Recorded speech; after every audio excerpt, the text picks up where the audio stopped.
آج کے جگ بیتی کی کہانی ایک بچے کی ہے جس کے والد صاحب جو ہیں وہ مسجد کے امام تھے اور مسجد میں 5 ٹائم وہ نماز ادا کروایا کرتے تھے، لوگوں سے اذان دیا کرتے تھے۔ اور ان کی رہائش جو تھی ایک گاؤں میں تھی، گاؤں کی مسجد تھی بستی کی۔ تو وہاں بستی کے لوگ جو تھے ان کے مولوی صاحب کو گھر کے خرچے کے لیے کوئی ان کو زیادہ اماؤنٹ رقم تو نہیں دیتے تھے، لیکن یہ کہ ان کے گھر میں سال کی ایک گندم کا ذخیرہ کروا دیتے تھے کہ 1 سال کی گندم کا ان کا گھر کا جو ہے گزارا چلتا رہے۔ کیونکہ وہ امام صاحب تھے، بچوں کو درس دیتے تھے اور سپارہ پڑھاتے تھے، فری آف کاسٹ تھا، کوئی اس کی قیمت نہیں تھی۔ تو امام صاحب کے بچے جو تھے وہ 2 بیٹیاں اور 2 بیٹے تھے، اور جو میٹرک تک کی تعلیم میں تھے۔ میٹرک میں تھا ایک بچہ، اور ایک بچہ 9ویں میں، اور ایک بچہ بیٹیاں تھیں 2 جو 8ویں اور 7ویں میں پڑھ رہی تھیں۔ امام صاحب کو اچانک سے دل کا دورہ پڑا اور وہ اللہ کو پیارے ہو گئے۔ یہ جو بچہ تھا اپنے والد کو دیکھتا رہتا تھا کہ ان کے پاس کچھ کتابیں رکھی ہیں، اور اکثر وہ اپنی کتابوں کو پڑھتے رہتے ہیں۔ تھوڑے بہت وہ پڑھے لکھے بھی تھے اور اپنی کتابوں سے وہ کچھ نہ کچھ فیض حاصل کرتے رہتے تھے۔ ایک دن جب والد کی وفات کے بعد ساری ذمہ داری اس بچے کے اوپر کندھوں پہ آ گئی اور اس کا اسکول چھوٹ گیا، جبکہ یہ میٹرک کے پیپر دینے کے قریب تھا۔ ظاہر ہے گھر چلانے کے لیے یہ بڑا تھا اور اس کے اوپر ساری ذمہ داری اس کے کندھوں پہ آ گئی، تو یہ بڑا پریشان ہوا۔ اور ایک دن اس نے سوچا کہ میرے والد جو ہیں یہ جو کتابیں وغیرہ پڑھتے تھے، میں دیکھوں شاید ان کتابوں سے مجھے کوئی فائدہ حاصل ہو۔ یہ سوچ کر اس نے اپنے والد کی کتابیں اٹھائیں اور ایک کمرے میں بیٹھ کر ان کو غور کرنے لگا۔ جب اس نے ان کتابوں کو غور کرنا شروع کیا تو اس نے دیکھا کہ ان کتابوں میں عملیات کی کتابیں ہیں، جس میں تعویذ وغیرہ کوئی مختلف بیماریوں کے اور کچھ پریشانیوں کے مختلف والد صاحب نے بنا کے بھی رکھے ہوئے تھے، اور کچھ اس کے بارے میں علم وغیرہ تھا۔ اس نے اس کو بہت زیادہ غور کرنا شروع کر دیا۔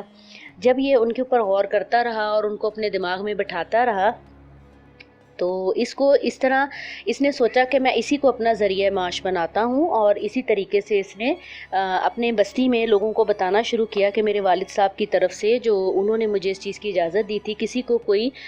علاج کرانا ہو، سر درد ہو، کوئی دم وغیرہ کرانا ہو، تو یہ اپنے آپ کو اس نے تھوڑا تھوڑا سا اس چیز میں مشہور ہونا شروع ہوا۔ اور آزو بازو ہمسائے اور اس طرح کوئی کسی بچے کے سر میں درد ہے، کسی کے پیٹ میں درد ہے، کوئی دم کرانے کے لیے، کوئی نظر اتارنے کے لیے اس کے پاس لوگ آنے لگے۔ رفتہ رفتہ جو ہے یہ اپنی بستی میں مشہور ہو گیا۔ اللہ تعالیٰ نے اس کی اس اچھائی کو سمجھ کے کہ یہ ایک نیکی کا کام کر رہا ہے، اس کا ہاتھ پکڑ لیا، اور یہ اپنی بستی میں کافی مشہور ہو گیا بچہ۔ مشہوری کی وجہ سے اب دور دراز سے بھی لوگ اس کے پاس آنے لگے اور اپنے مسائل اس سے بیان کرتے، اور یہ ان کتابوں سے فائدہ اٹھاتے ہوئے ان کتابوں میں سے اپنے عمل سیکھ کر اور ان کو اس کا علاج بتاتا۔ جبکہ یہ کوئی بہت بڑا نوجوان نہیں تھا، اس کی عمر جو ہے وہ 20-22 سال کے قریب پہنچ گئی۔ 5-7 سال میں یہ کرائے کے گھر میں رہتے تھے، جہاں والد کی وفات کے بعد انہوں نے گھر سے نکال دیا تھا۔ تو یہ کسی کے گھر میں 1 سال تک باوجہ مجبوری رکے رہے، کیونکہ ان کی والدہ بیوہ تھیں اور یہ بچے چھوٹے تھے، تو کسی نے ان کے اوپر ترس کھا کے 1 سال ان کو اپنے گھر میں رہنے کے لیے دیا۔ لیکن جب اس کا یہ سلسلہ، مالی سلسلہ، جو بھی کوئی ہدیہ وغیرہ اس کو دے کے جاتا تھا، اس سے اس کا سلسلہ اچھا چل نکلا، اور انہوں نے اپنا گھر بھی خرید لیا اور یہ ایک عزت کی روزی روٹی کے ساتھ اپنی گزر بسر کرنے لگے۔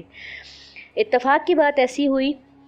کہ جب اس کی مشہوری بہت زیادہ ادھر ادھر کے گاؤں بستیوں میں ہوئی، تو وہاں سے ایک آدمی ان کے پاس ملنے کے لیے آیا، اور اس نے بتایا کہ اس کی بیٹی پہ جن ہے یا پتہ نہیں کیا چیز ہے، وہ آدھی رات کو نکل کر آوازیں نکالتی ہے اور مختلف طرح کی حرکات کرتی ہے جو ہماری سمجھ میں نہیں آ رہی، تو قاری صاحب آپ پلیز ہمارے ساتھ چلیں۔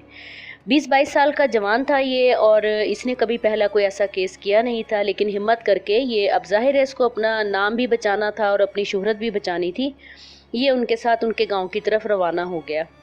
یہ جب ان کے گاؤں میں پہنچا، اس نے اس بچی سے ان کی والد کی اجازت سے چند سوال پوچھے، اور سوال پوچھنے کے بعد اس نے کہا کہ مجھے 1 رات یہاں قیام کرنے دیا جائے تاکہ میں اس کی رات کی حرکات و سکنات کو غور کر سکوں۔ کیونکہ ان کے گھر چھوٹا سا تھا، والد اور وہ بچی رہتے تھے، صرف والدہ نہیں تھی اس بچی کی۔ انہوں نے کہا کہ ٹھیک ہے، صحیح ہے، آپ یہ سامنے ہمارے پاس ایک چھوٹا سا کمرہ ہے، اس میں آپ رک جائیے رات کو۔ یہ ان کے گھر میں رات کو رک گیا۔ جب یہ رات کو وہاں رکا ہوا تھا تو اس نے ایک چیز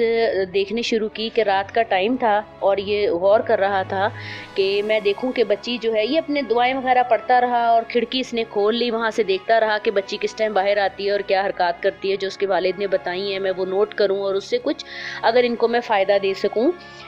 یہ سوچ کر یہ وہاں پہ کھڑکی میں بیٹھا تھا، رات 12-1 بجے کا ٹائم تھا، اور